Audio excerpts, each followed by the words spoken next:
अस्सलाम वालेकुम। Welcome to my channel voice over by Amna Shah. I hope कि आप खुश होंगे।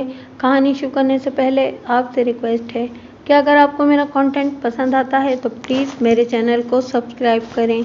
आइए अहमद यार खान की एक और सनसनीखेज तफ्तीशी कहानी सुनते हैं।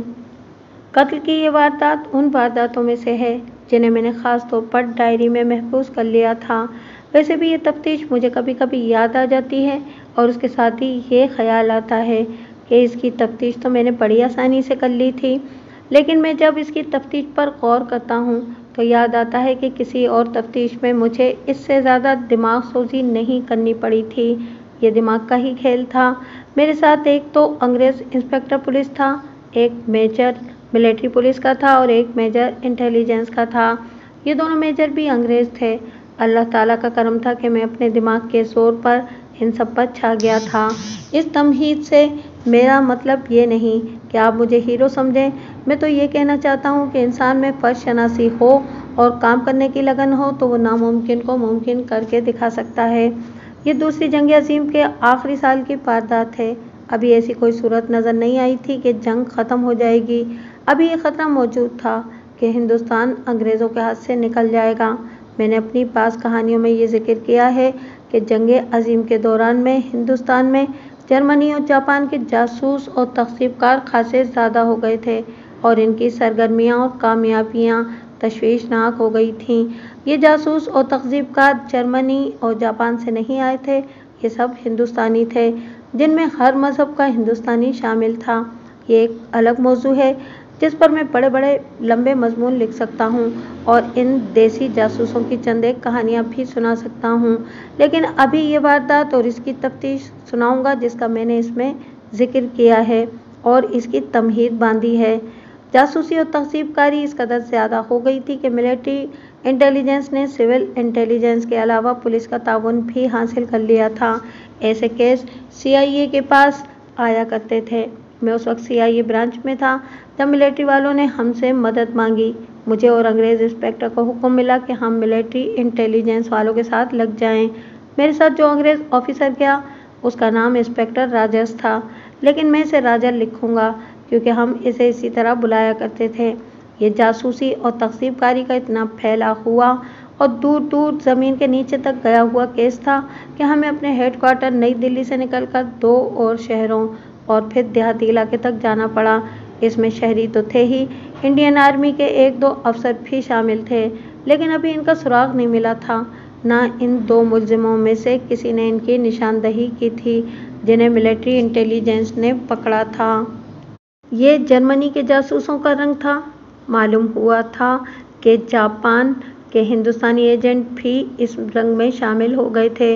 इसकी वजह यही समझ में आती थी कि इस वक्त जापान पूरी तरह शिकस्त खाकर पीछे हटता जा रहा था, लेकिन इसकी बड़ी और बहरी फौज जहां जम जाती वहां से इसे पीछे हटाना बज़ाहिर नामुमकिन हो जाता था।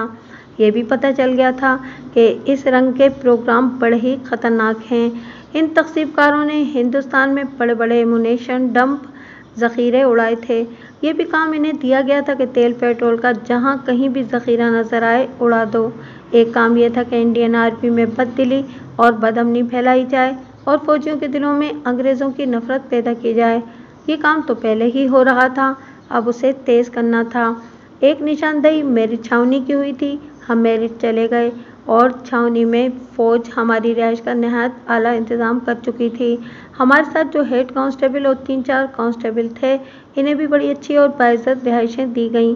हम 3 दिन वहाँ मसरूफ़ रहे। एक हिंदू लेफ्टिनेंट को हमने शैडो कर दिया था, यानी चोरी छुपे इसका पीछा इस तरह कर रहे थे कि वो कहाँ कहाँ जाता है और अमूमन किस वक्त जाता है। वो अक्सर रात को एक कांग्रेसी लीडर के घर जाया करता था। हम इसे ऐन मौके पर पकड़ना चाहते थे। मैं इस तफसील में जाकर आपका वक्त ज़ाया नहीं करूँगा कि इंटेलिजेंस का तरीक़ाकार क्या है, और ये जानते हुए कि फ़लाँ शख्स मुश्तबा या मुलजिम है, इसे फ़ौरन पकड़ा क्यों नहीं जाता। एक रात 9 बजे मिलिट्री पुलिस के मेजर ने टेलीफोन पर इतला दी कि ब्रिगेडियर हेडक्वार्टर का एक सिख कैप्टन चरणजीत सिंह भंडारी कत्ल हो गया है। इसे गोली मारी गई थी। ये केस मिलिट्री पुलिस का था और इस इलाके के थाने का था। इस मेजर ने हमें इस ख्याल से इतला दी थी कि हो सकता है ये जासूसों की कोई कार्रवाई हो। ملٹری پولیس کے اس آفیسر کو یہ خیال ویسے ہی نہیں آ گیا تھا۔ اس کی ایک وجہ تھی جو یہ تھی کہ captain Charanjit Singh brigade headquarter کی انٹیلیجنس برانچ کا آفیسر تھا، اور جب سے ہم یہاں آئے تھے وہ ہمارے ساتھ کام کر رہا تھا۔ اچھا خاصا ذہین آفیسر تھا اور اپنے کام کو خوب سمجھتا تھا۔ وجہ طور پر شک کیا جا سکتا تھا کہ اسے جاسوسوں نے گولی ماری ہے، وہ کسی ایک یا ایک سے زیادہ جاسوسوں کو جان گیا ہوگا۔ میں اور انسپکٹر راجر اپنے ہیڈ کانسٹیبل اور کانسٹیبلوں کو ساتھ لے کر بھاگم بھاگ موقع واردات پر پہنچے۔ مقتول کو گھر میں گولی ماری گئی تھی۔ یہ گھر شہر میں نہیں بلکہ ہماری رہائش گاہ کے قریب ہی چھاؤنی میں آفیسرز فیملی کوارٹر میں تھا۔ یہ بات خاص طور پہ ذہن میں رکھیں کہ مقتول نے رات 9 بجے ہمارے پاس آنا تھا اور ہم نے نہ جانے رات کس وقت تک مصروف رہنا تھا، لیکن اس سے آدھا گھنٹہ پہلے وہ کسی دشمن کی گولی کا شکار ہو گیا۔ یہ افسروں کا فیملی کوارٹر تھا جو ایک چھوٹی کوٹھی کی طرح نہایت اچھا تھا۔ اس سے تھوڑے ہی پرے ہٹ کر ایک اور کوارٹر تھا۔ دونوں کے سامنے گھاس کے لان تھے اور ان سے آگے چھوٹی یعنی کہ کم بلند فصیل کی طرح دیوار تھی اور اس میں پھاٹک تھا۔ ہم کیپٹن چرنجیت سنگھ کے کوارٹر میں گئے تو وہاں جو افراد ملے ان میں ایک ہندو میجر تھا جو ساتھ والے کوارٹر میں رہتا تھا۔ اس کے ساتھ اس کی بیوی تھی۔ مقتول کا سکھ اردلی بھی تھا اور 22-23 سال عمر والی ایک بڑی ہی خوبصورت لڑکی بھی تھی جس کے چہرے پر ہوائیاں اڑ رہی تھیں اور اس کے آنسو بہہ رہے تھے۔ وہ مقتول کی بیوی تھی۔ نام امرت کور تھا۔ ہمیں بتایا گیا تھا کہ لاش بیڈ روم میں پڑی ہے۔ ہم بیڈ روم میں گئے۔ وہاں 2 پلنگ ایک دوسرے کے ساتھ بچھے ہوئے تھے۔ ایک پلنگ اور دیوار کے درمیان لاش فرش پر پڑی ہوئی تھی۔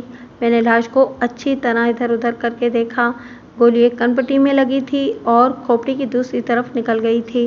اس سے یہ صاف اندازہ ہو رہا تھا کہ قاتل مقتول کے سامنے اور ذرا ایک طرف کھڑا تھا۔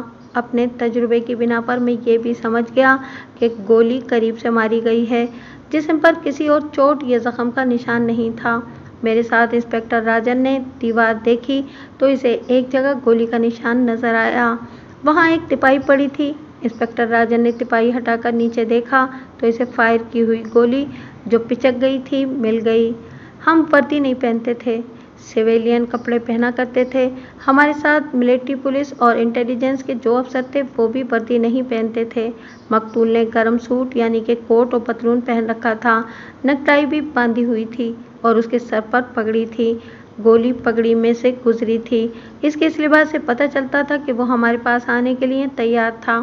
لاش کے ایک ہاتھ کے قریب فرش پر درمیانے سائز کی ایک شیشی یعنی کہ بوتل پڑی ہوئی تھی۔ اس کا ڈھکنا اترا ہوا تھا اور اس کے اندر جو دوائی تھی وہ فرش پر بہہ گئی تھی اور کچھ دوائی ابھی تک شیشی میں موجود تھی۔ شیشی کھڑی نہیں بلکہ پہلو پر گری ہوئی تھی۔ میں نے شیشی اٹھا لی اور اس پر جو لیبل تھا وہ پڑھنے لگا۔ یہ کوئی نیند کی دوائی تھی۔ یہ میں اس لیے یقین کے ساتھ کہہ رہا ہوں کہ اس کا نام آج کی نیند کی دوائیوں سے ملتا جلتا تھا۔ مثلاً آج کل گولیوں کی شکل میں نیند کی جو دوائیاں ملتی ہیں ان میں ایک ڈائزی پام ہے اور آکسائز پام بھی ہے اور اسی طرح کچھ اور دوائیاں ہیں۔ اس دوائی کا نام مجھے اچھی طرح یاد نہیں رہا۔ کوئی پام ہی تھا۔ وہ دوائی گولیوں کی بجائے سیرپ کی صورت میں تھی۔ انسپکٹر راجن نے شیشی میرے ہاتھ سے لے کر لیبل پڑھا تو اس نے بھی کہا کہ یہ نیند کی دوائی ہے۔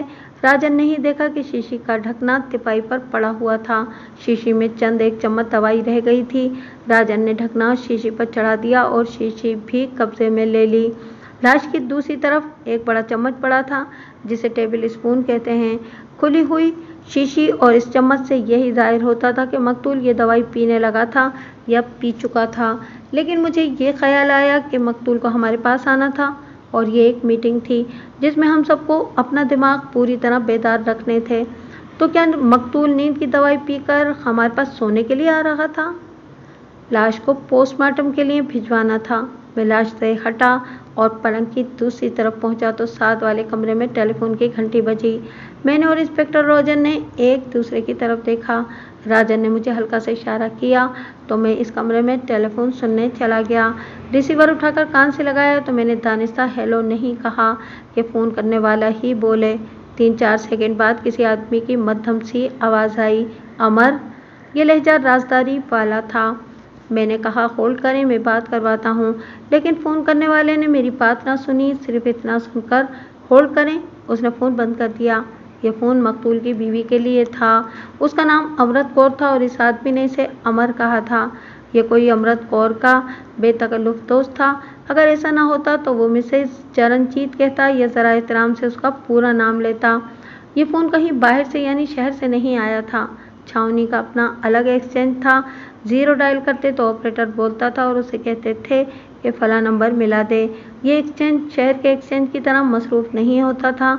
मैंने फ़ोन बंद करके फिर रिसीवर उठाया और 0 डायल किया। ऑपरेटर खोला तो मैंने अपना तारुफ करा के पूछा कि अभी अभी कैप्टन चरणजीत सिंह के घर किसका फ़ोन आया था। उसने फ़ौरन बता दिया कि medical officer captain Sakhawat Ali Khan ने ये नंबर मांगा था। मैंने इंस्पेक्टर राजर को अलग करके फ़ोन के मुतालिक बताया और हमने इस मेडिकल ऑफिसर का नाम जहन में महफूज कर लिया। राजन ने कहा कि मेडिकल ऑफिसर को यहाँ होना चाहिए था, वो अभी तक आया नहीं। मेरे दिमाग में एक बात आ गई। मैंने रॉजर से कहा कि वो जहाँ है इसे वहीं रहने दो। मुझे कुछ शुबा हो गया था। हो सकता था कि इसे मालूम ही ना हो कि अमर का खामिन कत्ल हो गया है। इसे ये पता होगा कैप्टन चरणजीत सिंह आज रात 9 बजे इंटेलिजेंस ड्यूटी पर जा रहा है और ये एक लंबी मीटिंग होगी।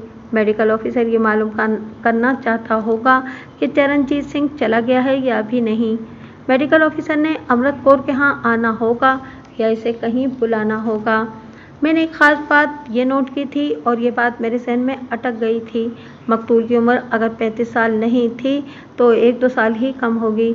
अमृत कौर की उम्र 22-23 साल थी। मकतूल निहायत मामूली सी शक्ल सूरत वाला आदमी था और उसका रंग गहरा सांवला था।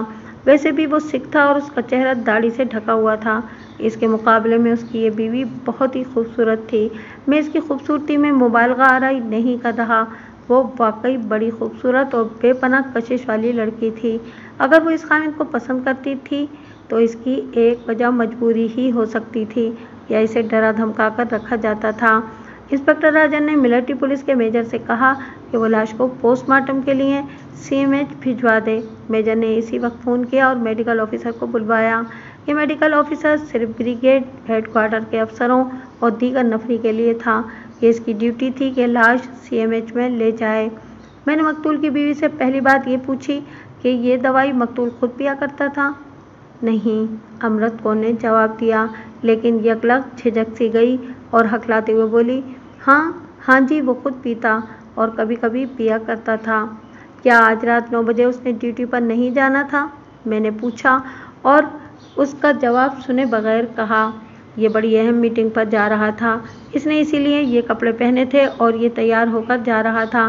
मैं किस तरह तस्लीम कर लूँ कि ये नींद की दवाई लेकर ड्यूटी पर जा रहा था? मैं इसे मना कर रही थी। अमृत कौर ने हकलाती हुई ज़बान में रुक रुक कर कहा, मुझे कहता था कि तुम भी पी लो, नींद बड़ी ठीक आएगी। वो खुद पीने लगा था। इस लड़की की ज़बान उसका साथ नहीं दे रही थी। इस उम्र में हाथ नहीं कांपा करते। इसके तो हाथ साफ तौर पर कांपते नजर आ रहे थे। मेरा ख्याल है कि वो अंदर से भी बुरी तरह से कांप रही थी। मैंने इससे पूछा कि इसके खामिद को गोली किसने मारी है? उसने जवाब दिया कि वो बाथरूम में थी जब उसने गोली की आवाज़ सुनी। वो बड़ी तेज़ी से बाहर निकली, ड्राइंग रूम में देखा और फिर बेडरूम में आई तो उसका खामिद फर्श पर पड़ा था। फिर उसने कहा कि इसे कुछ पता नहीं कि वो कौन था। क्या इस वक्त ये ज़िंदा था? मैंने पूछा। मैंने ये नहीं देखा, उसने जवाब दिया।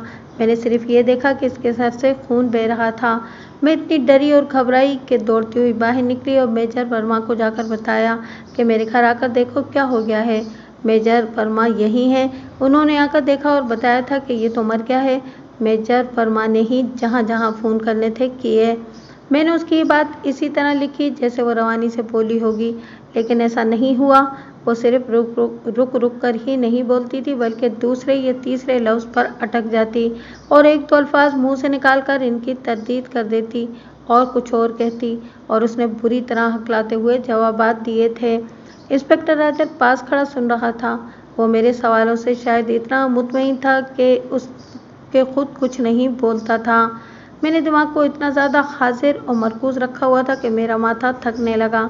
मैंने ये नोट किया कि ये कह रही है कि बाथरूम में थी जब गोली चली थी। उसने कहा था कि मकतूल दवाई पीने लगा था और उसने उसे दवाई पीने से रोका था, और ये भी इस लड़की ने कहा कि मकतूल ने उसे कहा था कि वो ये दवाई पी ले। इसका मतलब ये था कि जब मकतूल दवाई हाथ में लिए हुए था उस वक्त गोली चली, वो गिरा और शीशी उलट गई, लेकिन इसकी बीवी कह रही थी कि वो बाथरूम में थी। अमृत कौर ने अपने खिलाफ अच्छा खासा शक पैदा कर दिया था। जिस औरत का खामिद इस तरह मारा जाए उसे सदमे से इससे भी ज़्यादा बुरी हालत में होना चाहिए, लेकिन ये मेरा तजुर्बा और मुशाहिदा है कि वो सदमा किसी और तरह ज़ाहिर हुआ करता है। इस लड़की की हालत कुछ और ही हो रही थी। इतने में एक पावर्ती कैप्टन कमरे में दाखिल हुआ। वो ब्रिगेडियर हेडक्वार्टर का medical officer captain Sakhawat Ali Khan था। इसकी उम्र 27-28 साल थी। मैंने इसे पुलिस वालों की खास नज़र से और खासा गौर से देखा।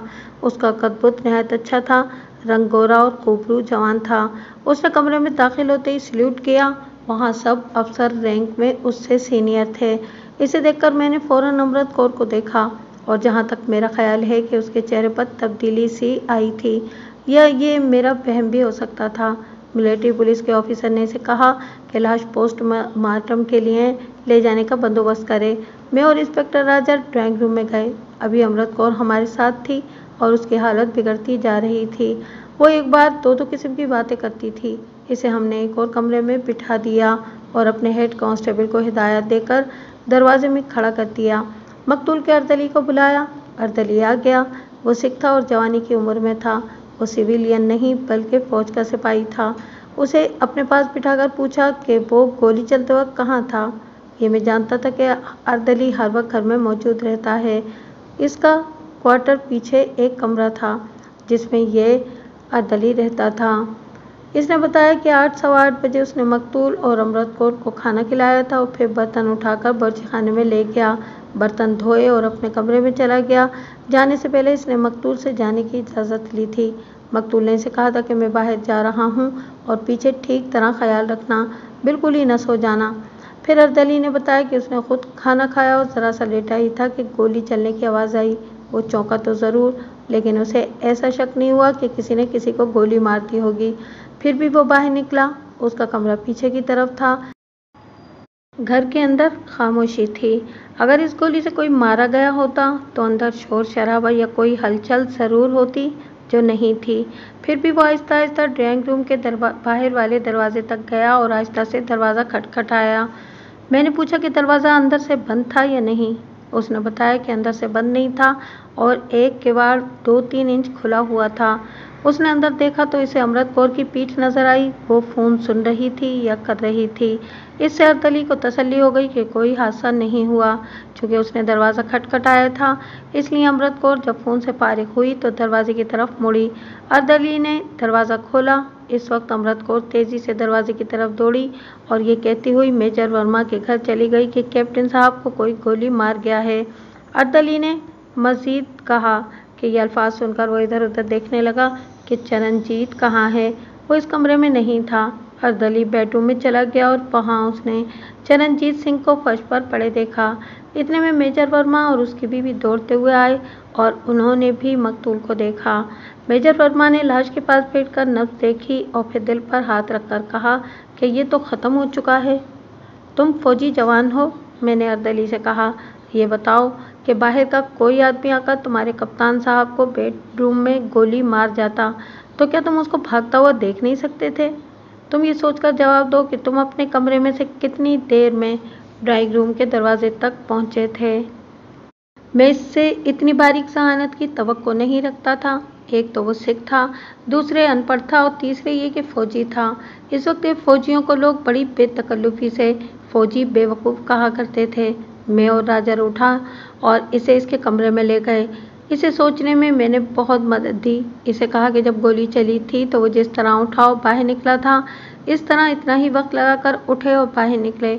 उसने हमें वो एक्शन रिप्ले करके दिखाया तो मुझे एक ख़ास बात नज़र आई।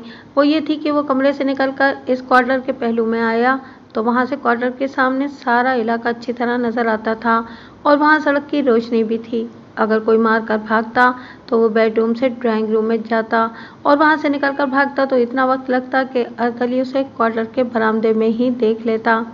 मेरी बात सुने साहब, अर्दली ने ठेठ पंजाबी में कहा। बाहर का कोई आदमी इतनी जल्दी गोली चलाकर और एक बंदा मारकर भाग नहीं सकता या गायब नहीं हो सकता। क्वार्टर से सड़क तक इलाका खाली है, भागता तो मुझको नजर आ जाता। इंस्पेक्टर राजर भी अर्दली से कुछ और पूछना चाहता था। उसका ख्याल था कि इससे घर के अंदर की और मियाँ बीवी के आपस की सुलूक की बातें भी पूछ ली जाएं, लेकिन मैंने इसे कहा कि अभी यहीं तक रहने दो, इसे फिर बुलाएंगे। हम आपस में जब कोई बात करते थे तो वो अंग्रेजी जबान में करते थे। अर्दली से मैंने कहा कि वो बरामदे में मौजूद रहे, कहीं जाए नहीं।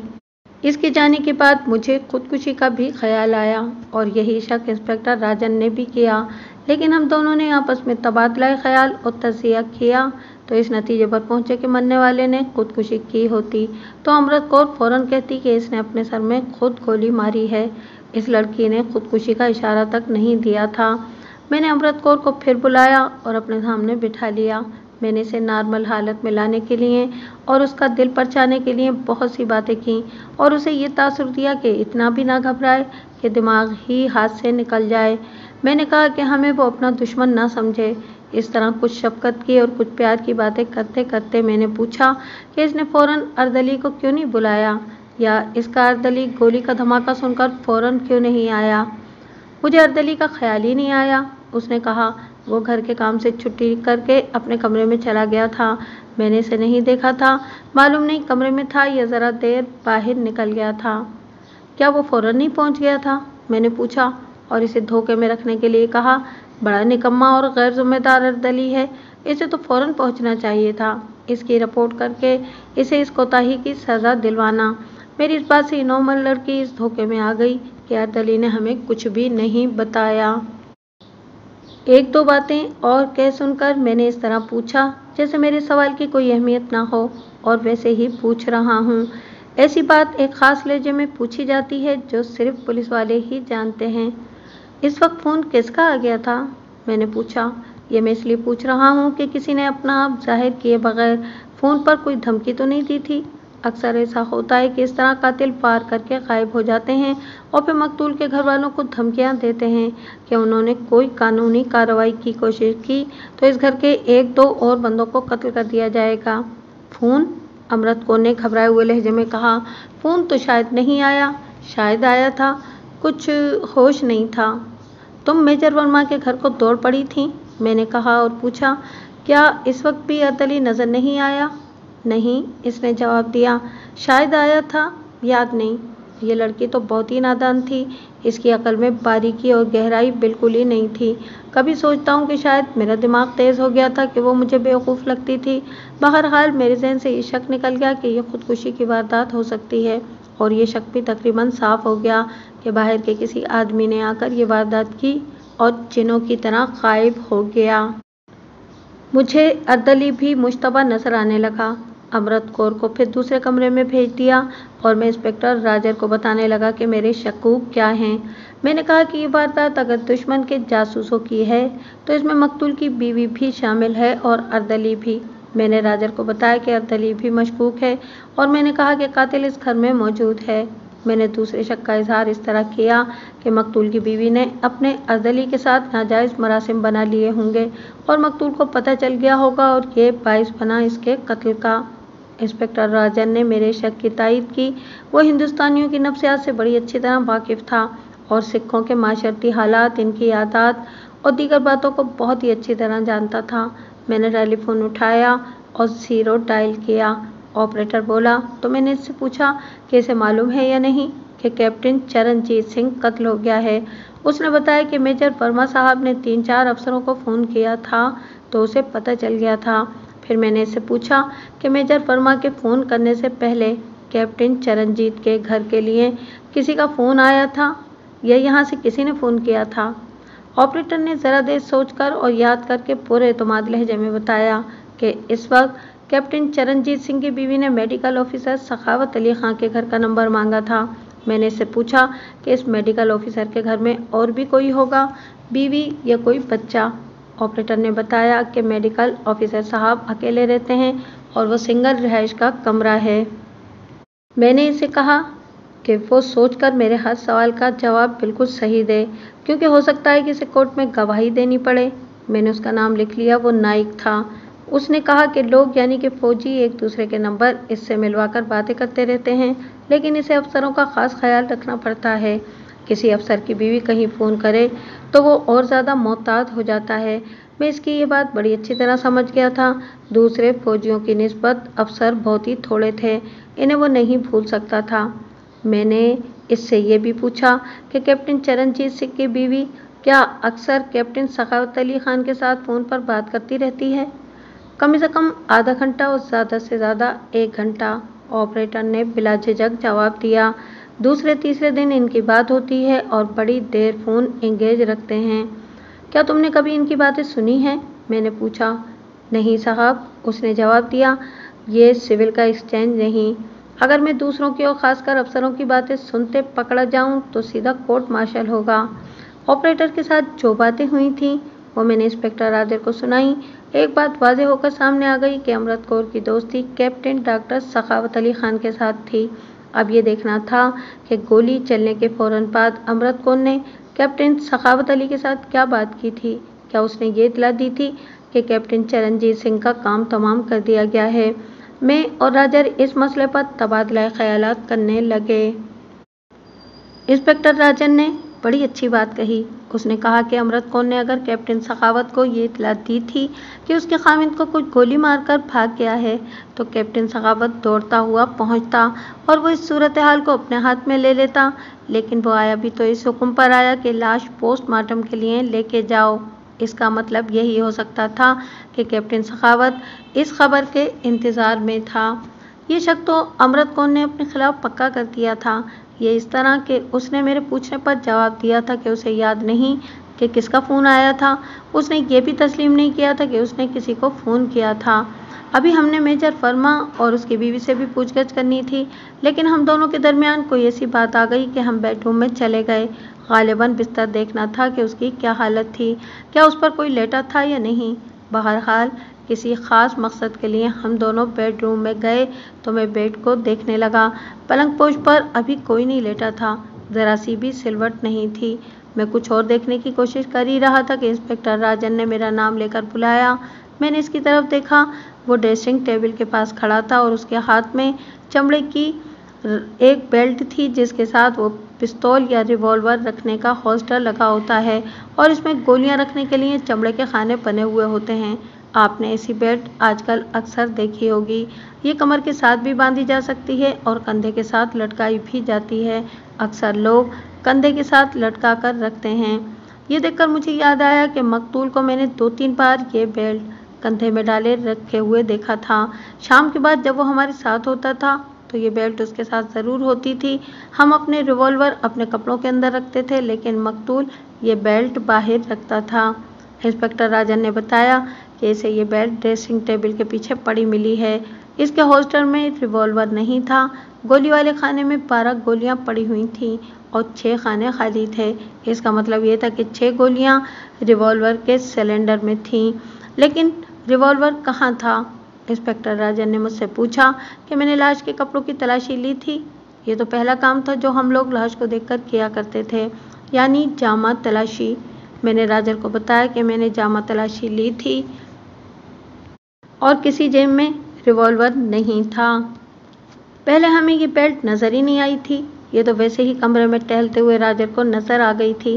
पलंगों से ज़रा हटकर एक कोने में ड्रेसिंग टेबल रखा हुआ था। ये टेबल आम मेज़ जितना ऊंचा नहीं था, बल्कि निस्फ ऊंचाई थी। इसके सामने कुर्सी से कम ऊंचाई वाला स्टूल रखा था।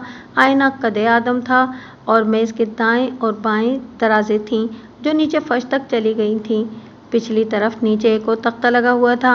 ये वजह थी कि बेल्ट इस तख्ते और दीवार के दरमियान गिरी पड़ी थी और नज़र न आई। मैंने बेल्ट और होल्स्टर को गौर से देखा तो पता चला कि इसे पॉलिश किया गया है। मैंने बेल्ट नाक से लगाई तो बूटों वाली पॉलिश की बड़ी साफ बू आई। मुझे कुछ खुशबू हुई कि ताज़ा पॉलिश पर उंगलियों के निशान बड़े साफ होंगे। हम दोनों ने बेल्ट को इस तरह पकड़ रखा था कि पॉलिश की हुई साइड पर और खुसूसन होल्स्टर पर हमारी उंगलियां ना लगें। मैंने अपने हेड कांस्टेबल को बुलाया और उसे कहा कि दौड़ कर जाए और बॉक्स उठा लाए।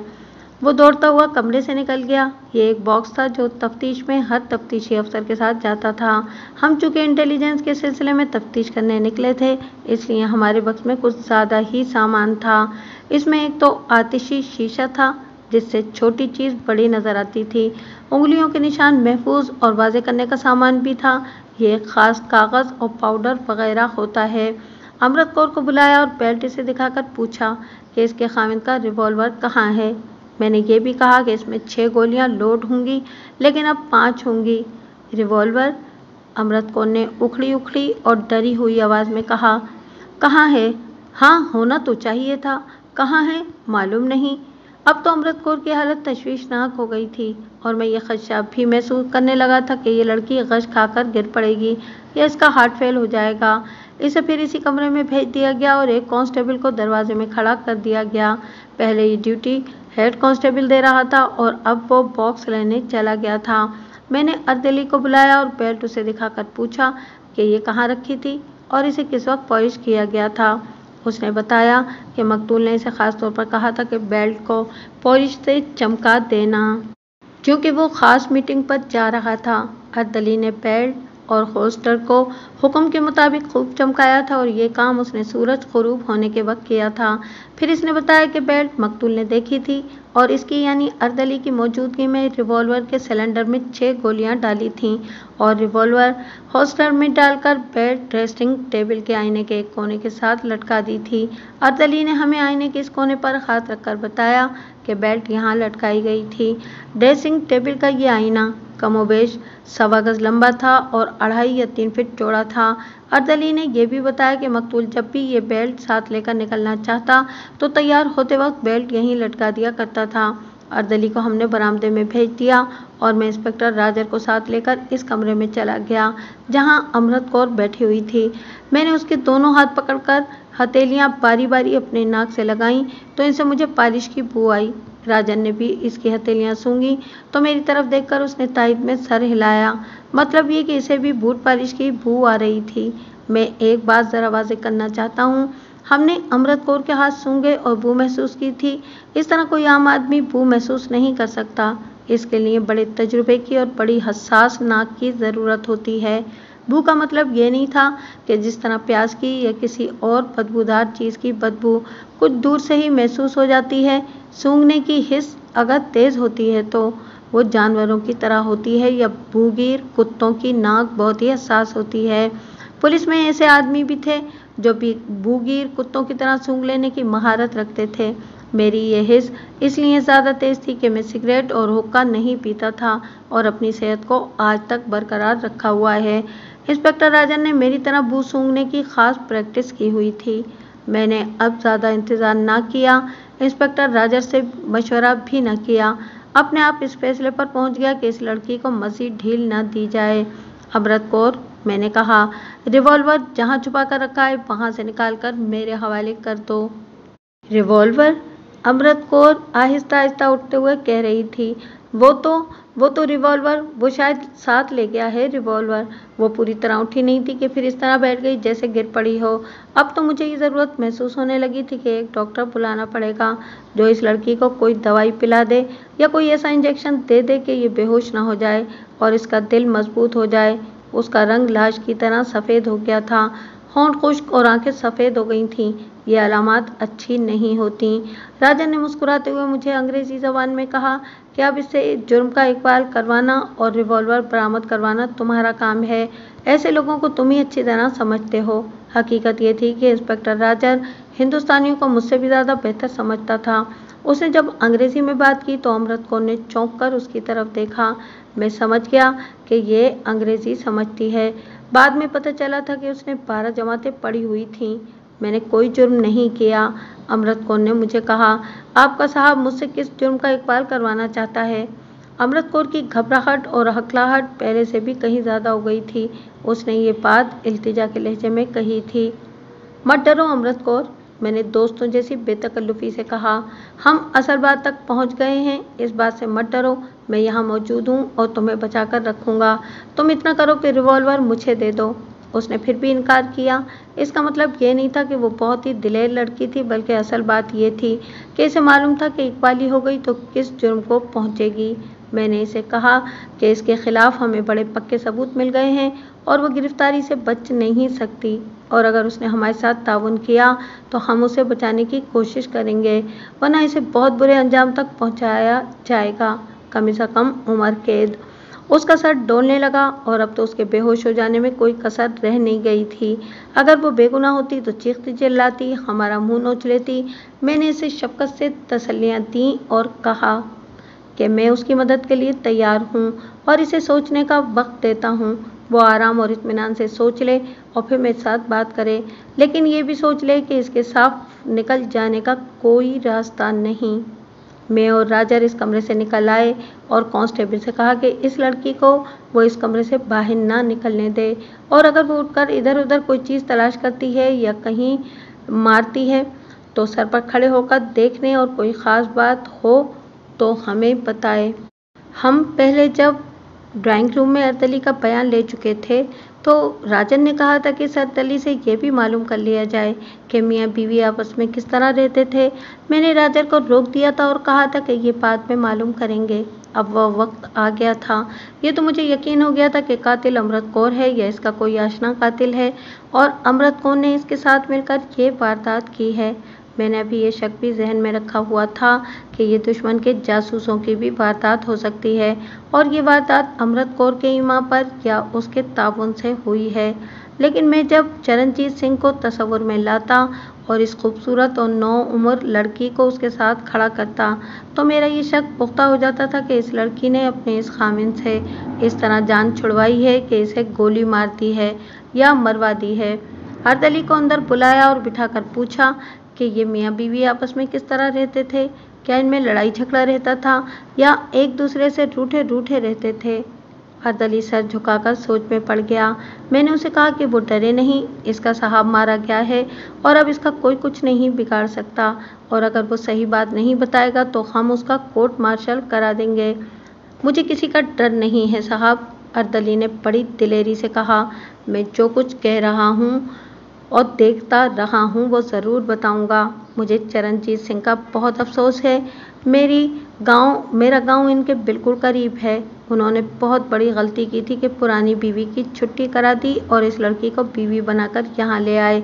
इसके बाद चरणजीत सिंह गांव नहीं गए। ये जिस रोज़ भी गांव जाते हैं इनकी पहली बीवी के भाई इन्हें कत्ल कर देते। ये आप ही बेहतर जानते हैं कि यहाँ इन्हें किसने कत्ल किया है। मैं जो कुछ देखता रहा हूँ वो बता देता हूँ। उसने तफसीलन बताया कि अमृत कौर खामिद के साथ खिंची खिंची रहती थी। चरणजीत सिंह इसे खुश रखने की बहुत कोशिश करता था, सैर सपाटा तो बहुत ही करवाता था। अमृत कौर इससे लड़ती झगड़ती नहीं थी, कभी रोने लगती और कभी डरने लगती थी।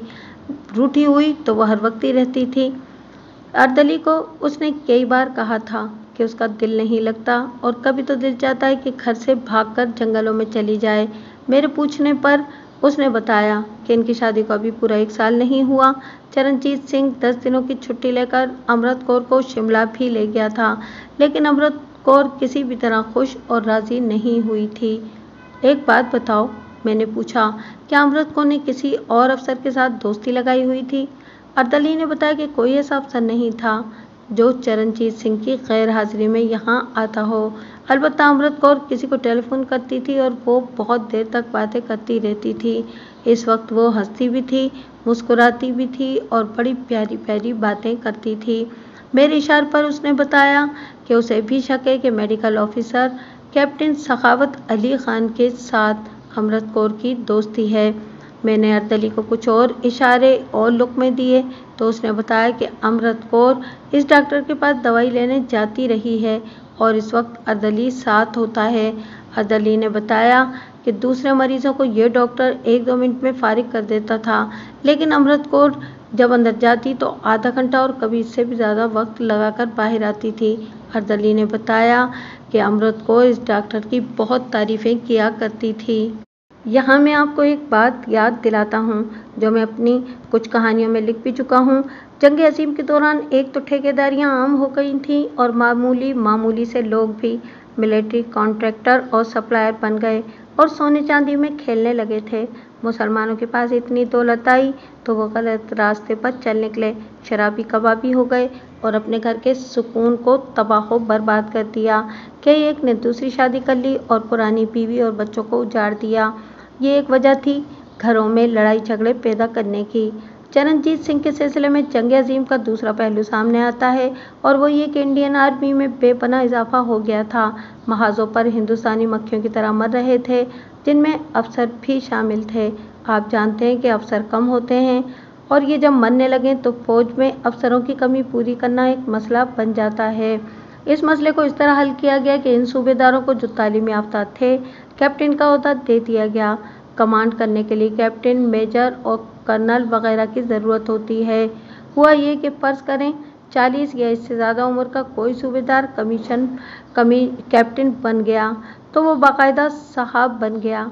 वो अंग्रेज़ अफसरों में शामिल हो गया और ऑफिसर्स बेस में जाने और रहने लगा तो इसे पुरानी बीवी बेकार नजर आने लगी। उसने पुरानी बीवी और 4-5 बच्चों को उजाड़ दिया और किसी नौजवान लड़की के साथ शादी कर ली। एक तो नहीं, ऐसे बहुत से वाक़यात हुए और इनमें से कई वाक़यात संगीन जुराइम बनकर थानों तक भी पहुँचे। यही हरकत मकतूल कैप्टन चरणजीत सिंह ने भी की थी। इसकी तफसील हमें मकतूल के पड़ोसी मेजर वर्मा से मिली। मेजर वर्मा ब्रिगेड मेजर था। ये ब्रिगेड हेडक्वार्टर में एक पोस्ट होती है। हमने इसे पूछगछ के लिए बुलाया तो उसने बाकी बातों के अलावा मकतूल की हिस्ट्री यूँ सुनाई कि जंग से बहुत पहले मकतूल सिपाही क्लर्क भर्ती हुआ था। ये 10 जमातें पास था और आदमी बड़ा मेहनती था। जंग शुरू हुई तो हर सिपाही क्लर्क को हवलदार क्लर्क बना दिया गया था। चरण सिंह ने तालीम की तरफ तवज्जो दी और फौज का एक तालीमी इम्तहान आर्मी स्पेशल पास कर लिया। फिर इसने कोशिश की और सप्लाई कोर में चला गया, जहां इसे जमादार का ओहदा दिया गया। पाकिस्तान आर्मी में जमादार को नायब सूबेदार कहा जाता है। फिर इसने अपना तालीमी प्रोग्राम जारी रखा और इसे इंटेलिजेंस में ले लिया गया और वहीं इसे कैप्टन का ओहदा दे दिया गया। मेजर वर्मा ने बताया कि इंटेलिजेंस में उसने ऐसी जहानत का मुजाहरा किया कि बड़े अफसर उसके गिरविदा हो गए। ये तो मैंने 3 दिनों में ही देख लिया था कि चरण सिंह इंटेलिजेंस में बड़ा कामयाब और दानिशमंद अफसर है। लेकिन दानिशमंद आदमी जब गलती करता है तो मामूली से गलती नहीं किया करता। मकतूल ने अपनी उम्र और शक्ल सूरत न देखी और अपनी कप्तानी न जाने क्या समझकर इतनी खूबसूरत और ऐसी नौजवान लड़की को बहलाया। जाहिर है लड़की के माँ बाप ने मकतूल की कप्तानी को ही बेटी दी थी और ये ना सोचा कि लड़की के सीने में भी दिल है और इसने भी कोई ख्वाब देखे हैं। मेजर वर्मा ने बताया कि अमृत कौर उसकी बीवी के पास बहुत देर बैठी बातें करती रहती थी और अपने रोने रोती रहती थी। मैंने इसे रोक दिया और कहा कि वो अपनी बीवी को यहीं ले आए। उसकी बीवी आ गई। मैंने उसे कहा कि वो बेतकल्लुफ़ी से बिला झिझक ये बताए कि मकतूल और अमृत कौर घर में किस तरह रहते थे और क्या इनमें नाचाकी थी। वर्मा की बीवी ने बताया कि अमृत कौर इसके साथ पूरी तरह बेतकल्लुफ़ थी और दिल की हर बात उसके साथ करती और अपने रोने उसके आगे रोया करती थी। इस औरत ने बताया कि ये लड़की ज़हनी तौर पर नॉर्मल नहीं थी। आमतौर पर इसके मुंह से बेख्तियार आहें निकलती थीं और कभी आंसू भी निकल आते थे। उसने कभी कोई बात हंसी मजाक की नहीं की थी। कभी तो वो चुपचाप गुमसुम बैठी होती और अचानक बोलना शुरू कर देती। कभी तो अचानक गुस्से से इस तरह बेकाबू हो जाती जैसे अचानक बम फटता है। वर्मा की बीवी ने पूरे वसूख के साथ कहा कि अमृत कौर अपने इस खामिद के साथ बिल्कुल खुश नहीं थी और इससे आज़ाद होने के तरीके सोचती रहती थी। इस ज़माने में लोगों को डिप्रेशन होती ही होगी, लेकिन अभी आम लोग इस लफ्ज़ से वाकिफ़ नहीं थे सिवाय डॉक्टरों के। उसने अमृत कौर की जो अलामतें और बातें तफसील से सुनाई, इनसे यही तशख़ीस 2 किस्मों की होती है। एक में मरीज़ पर तकरीबन हर वक्त रोने की कैफियत तारी रहती है और वो हर बात का सिर्फ मनफी पहलू देखता है। इसकी हर सोच मनफी और मलूल होती है। इसके जहन में एक खौफ सा मौजूद रहता है। डिप्रेशन की दूसरी किस्म ज़्यादा ख़तरनाक होती है। इसका मरीज़ ज़रा सी बात पर गुस्से से फटने लगता है और मरने मारने पर उतर आता है। वो तशद्दुद और तक़ज़ीबकारी की तरफ फ़ौरन माइल हो जाता है। वर्मा की बीवी ने इसकी जो हालत बयान की थी, इससे ये ज़ाहिर होता था कि इस पर डिप्रेशन की ये दोनों किस्में तारी रहती थीं। वर्मा की बीवी ने बताया कि एक रोज़ अमृत कौर मकतूल से कुछ ज़्यादा ही उखड़ी हुई थी। इस रोज़ इसने ज़्यादा बातें की। इसने वर्मा की बीवी को पहली बार बताया कि इसके खामिद ने इसकी और अपनी इंश्योरेंस करवाई हुई है। ये इसने शादी के दूसरे या तीसरे महीने कराई थी। दोनों पॉलिसियाँ 40-40 हज़ार रुपये की थीं। इस ज़माने में 40,000 आज के लाखों जितनी रकम बनती थी। अमृत कौर ने वर्मा की बीवी से ये अल्फाज कहे कि मैं चरणजीत सिंह से इतनी तंग आ चुकी हूँ कि खुदकुशी का इरादा कर लेती हूँ, लेकिन ये सोचकर ये इरादा तोड़ देती हूँ कि मैं मर जाऊँगी तो इस शख्स को मेरी इंश्योरेंस के 40,000 रुपये मिलेंगे। मैं नहीं चाहती कि मेरी मौत से इसे इतना फ़ायदा हो। मैं तो कहती हूँ कि ये मर जाए, इससे मुझे 2 फ़ायदे होंगे। एक ये कि इसकी इंश्योरेंस के 40,000 रुपये मुझे मिलेंगे और इससे रिहाई भी मिल जाएगी। ये हमारे लिए एक नई खबर थी। कत्ल का बाइस ये इंश्योरेंस पॉलिसी भी हो सकती थी, लेकिन देखना यह था कि अमृत कौर को इस रास्ते पर किसने डाला, किसने उकसाया था। कत्ल की ऐसी वारदातें आपने सुनी होंगी कि खामिद ने बीवी की लाइफ इंश्योरेंस कराई और थोड़े ही अरसे के बाद इसे इस तरह मारा या मरवा दिया कि यह कत्ल ना लगे बल्कि हादसा या कुदरती या तबई मौत लगे। कई लोगों को सज़ा भी हुई है। रात के 2 बज रहे थे। मैंने और इंस्पेक्टर राजन ने फैसला कर लिया था कि अब इस केस को गिरफ्तारी तक पहुंचाकर ही आराम करेंगे। हम जितनी देर मेजर वर्मा और इसकी बीवी से पूछगछ करते रहे, इस दौरान हमारे हेड कांस्टेबल ने होल्स्टर से उंगलियों के निशानात इस खास कागज़ पर ताज़ा कर लिए थे जो बक्स में मौजूद रहता था। हम वर्मा और उसकी बीवी से फारिग हुए तो राजन ने अमृत कौर के दोनों हाथों की उंगलियों के और पूरी हथेलियों के प्रिंट ब्यूरो भिजवा दिए। वहाँ उंगलियों के निशानात पहचानने और रिपोर्ट लिखने वाले एक्सपर्ट मौजूद थे। मैं इस कमरे में चला गया जहाँ अमृत कौर बैठी हुई थी। मैं पहले पूरी तरीके से बयान कर चुका हूँ कि वो किस ज़हनी हालत में थी और मुझे ये खदशा नज़र आ रहा था कि ये बेहोश हो जाएगी और इसका हार्ट फेल भी हो सकता है। वो इसी हालत में थी, बल्कि अब इस पर क़नूदगी तारी हो रही थी। इसकी अधखुली आंखों में खुमार सा था। ये था वो वक्त और ये थी वो ज़हनी और जज्बाती कैफियत जब पत्थर जैसे मजबूत मुजरिम भी बयान दे दिया करते हैं। मैंने इसके साथ थानेदारों के अंदाज में, ऑफिसरों के लहजे में बात न की, बल्कि इसके सर पर हाथ रखा और हमदर्दी की 1-2 बातें की। मैंने उसे कहा कि टेलीफोन एक्सचेंज से हमें मालूम हो चुका है कि उसने खामिद को गोली मारकर कैप्टन सखावत अली खान को फ़ोन पर इतला दे दी थी। फिर मैंने इसे कहा कि हम जब यहाँ पहुँचे थे तो एक फ़ोन आया था जो मैंने सुना था। वो कैप्टन सखावत अली खान का फ़ोन था। इस तरह इसे बताया कि उसके ख़िलाफ़ हमें मुकम्मल शहादत मिल चुकी है और वो हमारे साथ ताउन करे और हम उसके साथ ताउन करेंगे। फिर भी उसने इनकार में सर हिलाया, लेकिन अब इसमें सकत नहीं रही थी। अमृत कौर, मैंने कहा, हम इस घर की तलाशी इस तरह लेंगे कि बाकी ट्रंक और अटैची केस उल्टे करके खाली कर देंगे और अलमारियों में से भी हर चीज़ बाहर निकाल कर देखेंगे और रिवॉल्वर हमें मिल ही जाएगा। बेहतर है कि तुम रिवॉल्वर खुद निकाल दो। मैंने अपना मुंह उसके मुंह के करीब ले जाकर कहा, तुम मजलूम हो अमृत कौर, तुम तने तनहा हो। हमें तुम पर मज़ीद जुल्म नहीं करना चाहिए और ना मैं चाहता हूँ। ये मेरे लिए गुनाह होगा। मुझे तुम अपना क्यों नहीं समझती हो? और ये जो अंग्रेज़ ऑफिसर आपके साथ है, उसने क़नूदगी के आलम में कहा, और मिलिट्री पुलिस के ऑफिसर भी आ गए हैं। इनसे आप मुझे किस तरह छुड़ाएंगे? क्या तुम देख नहीं रही हो कि मैं तुम्हारे पास अकेला आया हूँ? मैंने कहा, मैं तुम्हारा बयान लूँगा और इन गोरे अफसरों को मोड़ तोड़ कर बताऊँगा। इस तरह सामान की हेरा फेरी से मैंने इसे राम कर लिया। राम ना होती तो हमारे पास इकबाली बयान लेने के और तरीके भी थे, लेकिन मैं इस लड़की पर तशद्दुद करने के हक़ में नहीं था। आपने इस आदमी से पता चला है कि आप मुसलमान हैं? अमृत कौर ने बड़ी ही बेबसी और शिकस्त खुर्दगी की हालत में कहा, मैं मुसलमान हो जाऊंगी। ये मैं आपको खुश करने के लिए या अपने आप को बचाने के लिए नहीं कह रही। ये तो मेरा कभी का फ़ैसला है कि मैं मुसलमान हो जाऊंगी। मेरा ये इरादा और ये ख्वाहिश आप पूरी कर दें और फिर चाहें तो मेरे साथ शादी कर लें या किसी बड़े ही अच्छे मुसलमान के साथ मुझे ब्याह दें। मैं इस ज़िंदगी से तंग आ गई हूँ। वो इस तरह बोल रही थी जैसे गहरी नींद में बोल रही हो। इसने कुछ और बातें भी की थीं जो सबकी सब एब नॉर्मल थीं। इसकी आंखें खुली हुई थीं, लेकिन वो भी आधी आधी। मैं तुम्हारी ये ख्वाहिश ज़रूर पूरी करूँगा। मैंने कहा, तुम ये बताओ कि तुम कौन से मुसलमान की खातिर मुसलमान होना चाहती हो? डॉक्टर सखावत के लिए। उसने बिना सोचे समझे फौरन जवाब दिया। अब तो यूं लगता था जैसे वो खुद नहीं बोल रही बल्कि अल्फाज अपने आप ही उसके मुंह से निकल रहे हैं। दरअसल इसका शऊर सो गया था और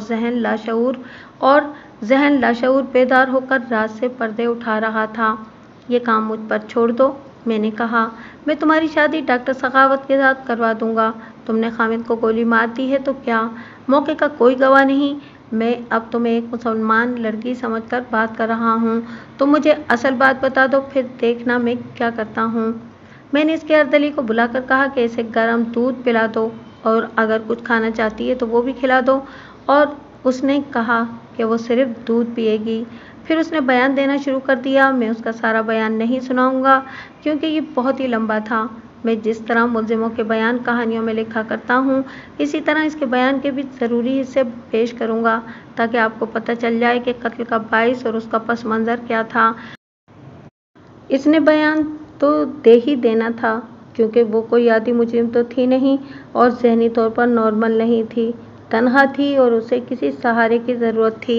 ये मैं अपनी कई कहानियों में बता चुका हूँ कि कत्ल एक ऐसा जुर्म है जिसे आदि मुजरिम और कातिल भी हजम नहीं कर सकते। पहले तो इसने बताया कि इसकी शादी किस तरह हुई थी। ये मैं दूसरों की ज़बानी पहले बयान कर चुका हूँ। वो जब बयान दे रही थी तो मैंने देखा कि बेदार होती चली जा रही थी। उसकी आवाज़ में जान आती चली गई और जो ज़रा सहारा लेकर बैठी हुई थी सीधी हो बैठी और बिल्कुल नॉर्मल ज़हनी हालत में आ गई। वो जब अपनी शादी का किस्सा सुना रही थी तो उसका लहजा ऐसा था जैसे मुंह में कोई कड़वी चीज़ आ जाती है और उसका कड़वा जायका चेहरे और बोलने वाले के अंदाज से जाहिर होता रहता है। मुख्तसर ये कि उसने जी भर के मकतूल के खिलाफ नफरत का इजहार किया। इस मौके पर मैंने उससे पूछा कि वो किसी और को चाहती होगी। उसने कहा कि इस वक्त तक उसके दिल में किसी की मोहब्बत पैदा नहीं हुई थी और वो अभी अपने जैसे किसी नौजवान आदमी के इंतज़ार में थी। लेकिन उसका बाप बड़ा ही तंग नज़र और लालची आदमी था। उसकी शादी चरणजीत सिंह के साथ कर दी गई तो इस एहसास ने उसे पागल कर दिया कि वो तो किसी और को चाहती थी और उसने कुछ और ही ख्वाब देखे थे जो सब के सब कुचले और मसले गए। चरणजीत सिंह उसके आइडियल से बिल्कुल उलट था। वो उम्र के इतने ज़्यादा फ़र्क को खातिर में लाने वाली नहीं थी। ये दूसरे पहलू थे जो उसे पीस रहे थे। उसने कहा कि चरणजीत सिंह उसके आगे बिछ जाता था और कभी तो ऐसी हरकतें करता था जैसे वो इसका खामिद नहीं बल्कि ग़ुलाम है।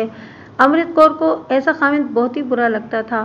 वो सही मायनों में मर्द का साथ चाहती थी जिसमें मर्दों वाला रौब, दबदबा और खुद एतमादी हो।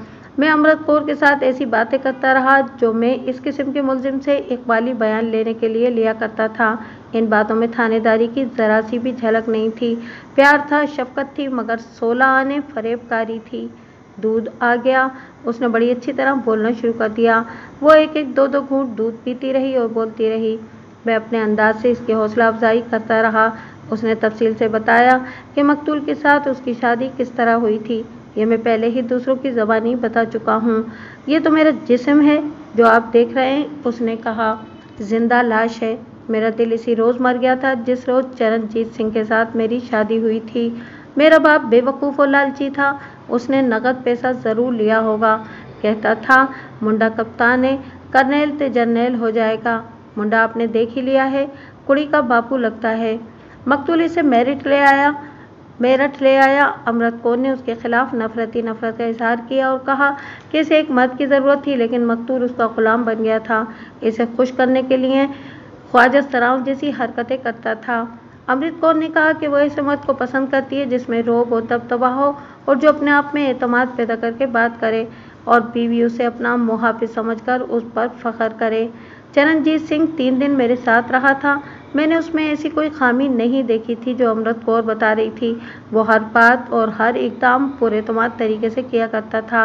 लेकिन मैं ये भी जानता था कि ड्यूटी के तकाज़े और होते हैं और अज़दवाजी ज़िंदगी के मुतालबे कुछ और होते हैं।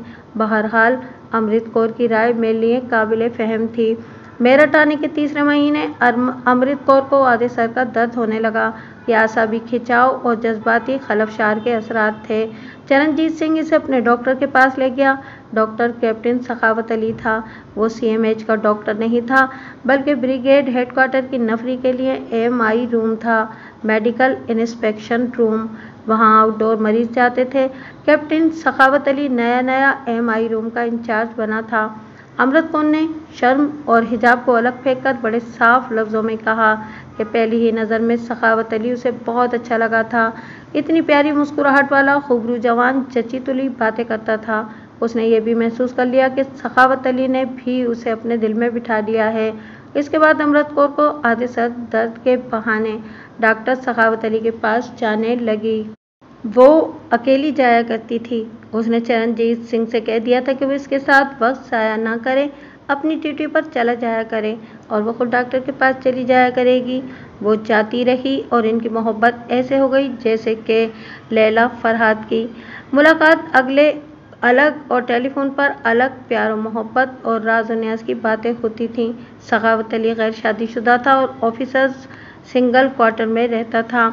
अमृत कौर उसके कमरे में भी कई मर्तबा गई थी। चरणजीत सिंह को कभी कभी नई दिल्ली इंटेलिजेंस के सिलसिले में जाना पड़ता और 2-3 दिन वहीं रहना होता था। इस दौरान अमृत कौर अर्दली को ये बताकर कि फलां अफसर की बीवी से मिलने जा रही है, सखावत के पास चली जाती थी। कैप्टन डॉक्टर सखावत अली ने उसके साथ वादा किया था कि वो खामिन से तलाक लेकर मुसलमान हो जाए तो वो इसके साथ शादी कर लेगा।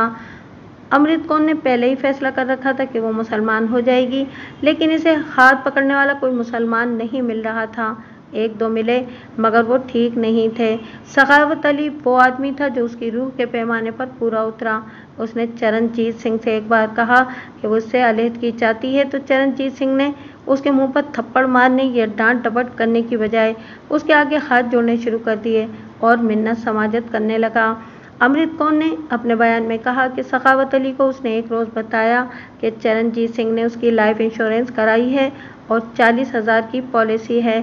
सखावत अली सोच में पड़ गया, फिर परेशान से लहजे में बोला कि चरणजीत सिंह तुम्हें किसी ऐसे तरीके से मार डालेगा कि यह हादसा लगेगा और वो इंश्योरेंस कंपनी से 40,000 रुपया वसूल कर लेगा। मैंने पहले बताया है कि इस दौर में 40,000 रुपया बहुत बड़ी रकम थी। इसे आज के 5-6 लाख समझ लें, बल्कि इससे भी ज़्यादा। यहाँ तक मैंने जो कहानी सुनाई है इसमें कोई नई बात नहीं।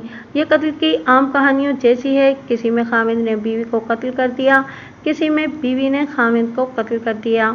ये जो वारदात और तफ्तीश सुना रहा हूँ इसका ये हिस्सा दूसरी तमाम कहानियों से मुख्तलिफ है और इसी से इस कहानी में दिलचस्पी पैदा हुई है। अमृत कौर ने अपने खामिद से कहा कि वो इससे अलहदा होना चाहती है और इसके साथ रूठी रूठी रहने लगी। खामिद की मिन्नत समाजत करने और इसे खुश रखने की कोशिशें करने के बावजूद भी वो नहीं मानी, मगर अमृत कौर डिप्रेशन की मरीज़ा हो गई थी। मैं उसकी ये कैफियत यहाँ दोहराऊँगा नहीं, ये मैं ब्रिगेडियर मेजर वर्मा की बीवी की ज़बानी सुना चुका हूँ। अमृत कौर ने अपने बयान में अपनी ये कैफियत तफसील से सुनाई थी। मकतूल उसकी इस एबनॉर्मल जहनी हालत से और इसके दुश्मनों जैसे सलूक से तंग आ गया था या नहीं, ये तो कोई भी नहीं बता सकता था। अमृत कौर ने यह तासुर लिया और मुझे भी यही तासुर दिया कि मकतूल इससे तंग आ गया था। अमृत कौर ने मुझे ये भी बताया कि उसने 2-3 मरतबा चरणजीत सिंह से कहा था कि वो सर के बाल कटवा दे और दाढ़ी भी साफ करा दे। ये वाहिद मुतालबा था जिस पर चरणजीत सिंह को गुस्सा आ गया था और उसने अमृत कौर को डांट दिया था। इधर कैप्टन सखावत अली ने अमृत कौर के जहन में ये बात बिठा दी कि चरणजीत सिंह ने देख लिया है कि वो इसकी नहीं बन रही, इसलिए वो अब इसे किसी तरीके से मारकर इसकी इंश्योरेंस का 40,000 रुपया वसूल करेगा। अमृत कौर सखावत अली की हर बात को पत्थर पर लकीर और हरफ़े आखिर समझती थी। उसने बयान में कहा कि चरणजीत सिंह ने इसे 3 बार जान से मार देने की कोशिश की थी।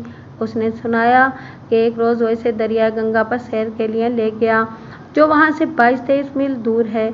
किराए पर छोटी सी कश्ती ली और खुद चप्पू चलाने लगा। कश्ती को पुल के एक सुतून के करीब ले गया और कश्ती सुतून से टकराई जो उलटने से बच गई। अमृत कौर ने मुझे सुनाया कि चरणजीत तैरना जानता था, वो मुझे डबोना चाहता था लेकिन कश्ती उलट न सकी। फिर एक रोज़ मुझे फौजी मोटरसाइकिल पर पीछे बिठाया और सैर को ले चला। अमृत कौर ने कहा कि रास्ते में इतनी तेज़ी से मोड़ काटे कि मैं पीछे से बाजू उसकी कमर में न डाल लेती तो मैं गिरकर मर जाती। मैंने इसे कहा कि फ़ौरन वापस चलो और आहिस्ता चलाओ। एक रोज़ मुझे दिल्ली से आगे कुतुब मीनार दिखाने ले गया। उसने एक और वाक़या सुनाया। वहाँ मुझे मीनार के ऊपर ले गया और बार बार कहता था कि नीचे देखो, हर चीज़ कितनी छोटी नज़र आती है। وہ میرے قریب ہونے کی کوشش کرتا تھا۔ میں سمجھ گئی کہ یہ مجھے اتنی زیادہ بلندی سے گرانا چاہتا ہے۔ وہاں سے گر کر میرا جسم ٹکڑے ٹکڑے ہو جاتا۔ میں دوڑ کر نیچے آ گئی۔ اس نے یہ واقعات پوری تفصیل سے سنائے تھے اور میں نے جرح بھی کی تھی۔ میں جان گیا تھا کہ یہ اس کا وہم ہے۔ خاوند اسے خوش کرنے کے لیے لے گیا تھا، لیکن وہ اسے وہم نہیں، حقیقت اور ارادہ قتل سمجھی تھی۔ اس کا وہم سخاوت علی نے پکا کیا تھا۔ امرت کور نے ہر واقعہ سخاوت کو سنایا تھا اور سخاوت نے کہا تھا کہ یہ خاوند کا ارادہ قتل تھا۔ امرت کور نے اپنے خاوند کے ہاتھ سے کچھ کھانا پینا ہی چھوڑ دیا تھا۔ آخر میں امرت کور کی ذہنی حالت اتنی بگڑ گئی کہ اسے نیند بھی نہیں آتی تھی۔ واردات والی رات کے متعلق امرت کور نے یہ بیان دیا کہ چرنجیت ہمارے پاس آنے کے لیے تیار ہوا تو اس نے امرت کور سے کہا کہ وہ اس کے لیے نیند کی دوائی لایا ہے، یہ لے لے، نیند آ جائے گی، وہ نہ جانے رات میں کس وقت واپس آئے۔ امرت کور کے بیان کے مطابق وہ فوراً سمجھ گئی کہ یہ نیند کی دوائی نہیں بلکہ اس میں زہر ہے اور چرنجیت نے اس پر نیند کی دوائی کا لیبل لگا رکھا ہے۔ اس نے دوائی پینے سے انکار کر دیا۔ چرنجیت نے اسے پیار سے کہا تو بھی وہ نہ مانی۔ اس وقت وہ بیڈ روم میں تھے۔ چرنجیت شیشی اور چمچ اٹھائے امرت کور کے پیچھے پیچھے پھر رہا تھا اور وہ آگے آگے بھاگ رہی تھی۔ آخر چرنجیت نے ذرا غصے سے کہا کہ وہ اسے زبردستی دوا پلائے گا۔ امرت کور نے سوچا کہ یہ طاقتور مرد ہے اور وہ کمزور سی لڑکی ہے جو اس کا مقابلہ نہیں کر سکے گی اور آج یہ اس کو مار کر ہی رہے گا۔ ڈپریشن کی ماری ہوئی اس لڑکی کو یہ سوچ بھی آئی کہ یہ مجھے زہر پلا کر چلا جائے گا اور ساری رات باہر گزار کر صبح آ کے رپورٹ دے دے گا کہ میری غیر حاضری میں میری بیوی کو کوئی زہر پلا گیا ہے۔ امرت کور کا دماغ اس کے قابو سے بالکل ہی نکل گیا۔ وہ تو پہلے ہی اس کے قابو میں نہیں تھا۔ وہ ڈریسنگ ٹیبل کے پاس کھڑی تھی، مقتول پلنگوں کی دوسری طرف تھا۔ اس نے کہا کہ آج میں بھی دوائی پلا کر ہی جاؤں گا۔ امرت کور کو ڈریسنگ ٹیبل کے آئینے کے ساتھ ریوالور والی بیلٹ لٹکتی نظر آ گئی۔ یہ چرنجیت سنگھ اپنے ساتھ لے جا رہا تھا۔ اس نے ریوالور لوڈ کر کے رکھا ہوا تھا۔ امرت کور نے ریوالور نکال لیا اور دونوں ہاتھوں میں پکڑ کر نالی چرنجیت سنگھ کی طرف کر دی۔ یہ لوڈ ہے، چرنجیت سنگھ نے اپنی زندگی کے آخری الفاظ کہے۔ ریوالور رکھ دو۔ امرت کور نے ٹریگر دبا دیا۔ گولی چرنجیت کی کھوپڑی میں سے پار ہو کر پیچھے دیوار سے لگی۔ میں نے اس ڈرامے کے آخری سین پر بہت جرح کی اور اس نتیجے پر پہنچا کہ چرنجیت سنگھ امرت کور کو اسی کے فائدے کے لیے نیند کی دوائی زبردستی پلانے کی کوشش کر رہا تھا۔ اس زبردستی میں خلوص اور پیار تھا۔ امرت کور کو 5 راتیں نیند نہیں آئی تھی، جس سے اس کی ذہنی حالت میں تلخی بلکہ تشدد پسندی اور جارحیت بڑھ گئی تھی۔ اس کی سوچیں تو پہلے ہی منفی اور تہذیبی ہو چکی تھیں۔ اس نے خاوند کو گولی مار کر ڈاکٹر سخاوت علی کو فون پر اطلاع دے دی اور سخاوت نے اسے کہا تھا کہ پولیس آ جائے، کوئی آ جائے، یہی کہنا کہ باہر کا کوئی آدمی گولی مار کے بھاگ گیا ہے۔ بیان کے بعد امرت کور نے ریوالور اپنے ایک اٹیچی کیس میں سے نکال دیا تھا۔ میں نے برآمدگی میجر ورما اور مقتول کے ارد علی کے سامنے کروائی اور انہیں گواہ بنایا تھا۔ اس کے بعد ہم نے کیپٹن ڈاکٹر سخاوت علی کو شامل تفتیش کیا اور اسے بتایا کہ امرت کور نے اس کے متعلق کیا بیان دیا ہے۔ اس نے کچھ باتیں تسلیم کی اور کچھ نہ کی۔ اس نے یہ تسلیم کر لیا کہ اسے امرت کور سے محبت ہے اور یہ بھی تسلیم کیا کہ اس نے امرت کور سے کہا تھا کہ چرنجیت سنگھ اسے مار کر اس کی انشورنس کی رقم حاصل کرنا چاہتا ہے۔ میں نے اور انسپکٹر راجن نے جب آپس میں صلاح مشورہ کیا تو ملٹری پولیس کے انگریز میجر کو بھی ساتھ رکھا۔ ڈاکٹر سخاوت اعانت جرم کا مجرم تھا۔ اس نے ایک ذہنی مریضہ کو قتل پر اکسایا تھا، لیکن اس کے خلاف ثبوت کوئی نہیں تھا۔ امرت کور کے بیان سے اس کا جرم ثابت نہیں کیا جا سکتا تھا۔ ہم نے اسے تفتیش سے خارج کر دیا، لیکن انسپکٹر روجن نے اس کے خلاف بڑی سخت رپورٹ لکھی اور بریگیڈ کمانڈ کو خود جا کر دی۔